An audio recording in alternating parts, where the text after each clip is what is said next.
கடந்த 30 வருஷத்துல 12,456 ஏரிகள் மூடப்பட்டிருக்கு, 27,000க்கும் மேல குளங்கள் அழிக்கப்பட்டிருக்கு, 7 ஆறுகள் மூடப்பட்டிருக்கு, 1,67,512 ஏக்கர் விவசாய நிலம் அழிக்கப்பட்டிருக்கு. தாமிரபரணி ஆறுல இருந்து ஒரு கோலா கம்பெனி ஒரு நாளைக்கு 9 லட்சம் லிட்டர் தண்ணி எடுக்கிறாங்க. இதுல விவசாயத்துக்கு தண்ணி எங்க இருக்கும்? விவசாயி தற்கொலை பண்ணிக்காம என்ன பண்ணுவான்? அவங்க பசிக்கு பிச்சை கேட்கல சார், விவசாயத்துக்கு தண்ணி கேட்கறாங்க. பிச்சை எடுக்கிறான், பாலத்துக்கு துணி துவைக்கிறான், சாக்கு டால்றான்.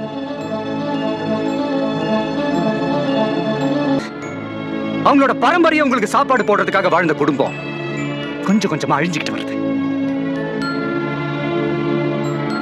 2002ல இருந்து இது வரைக்கும் ஒரு 10 லட்சம் விவசாயிகள் இந்த தொழிலே விட்டுட்டு வேற வேலைக்கு போயிட்டாங்க. இப்போ மீத்தேன் வாயு அதை எடுக்கிறதுக்காக தஞ்சாவூர், நாகப்பட்டினம் 2 டிஸ்ட்ரிக்ட்லயும் 1,64,819 ஏக்கர் நிலப்பரப்ப ஒரு மல்டிநேஷனல் கம்பெனி அழிக்க போகுது. அந்த விவசாய குடும்பம் எல்லாம் பசியில சாக போகுது. 5,000 கோடி, எப்படி 5,000 கோடி கடன் வாங்கின ஒரு பியர் ஃபேக்டரி ஓனர் என்னால அந்த கடனை கட்ட முடியலன்னு கை தூக்குறான். ஆனா அவன் தற்கொலை பண்ணிக்கல. அவனுக்கு லோன் கொடுத்த அதிகாரிகளும் தற்கொலை பண்ணிக்கல.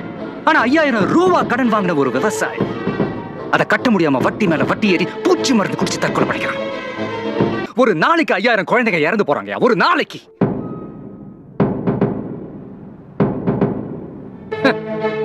2Gனா என்னையா? அலைக்கற்று காத்து, வெறும் காத்த மட்டுமே வித்து கோடி கோடியா ஊழல் பண்ற ஊரியாது. செல்போன் ஆடம்பரம், தண்ணி அத்தியாவசியம்,